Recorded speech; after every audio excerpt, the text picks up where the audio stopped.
आइए आपको दिखाते हैं हमारे गांव गोखला के ये किस्मोहन भाई हैं। किस्मोहन शाह हलवाई जो है बहुत बढ़िया मिठाई बनाते हैं। इनका दुकान है गोखला मथुरा गोखले चौक पर चमरदेवी माई के पास विवाह भवन के पास।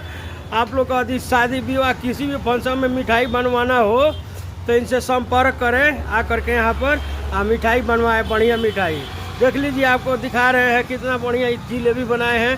ये छेना है, आई देखिए गांजा बनाए हैं। क्या बना रहे हैं भाई? गांजा बना रहे हैं। अच्छा ये गांजा है। किस्मोहन भैया का हाल बा? देख लीजिए यही है किस्मोहन भैया गोखला गांव के किस्मोहन शाह जी।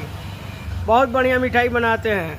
यदि आप लोग अभी कोई भी फंक्शन हो शादी ब्याह हो तो उसमें मिठाई बनवाने के लिए खाना बनवाने के लिए संपर्क करें इनसे।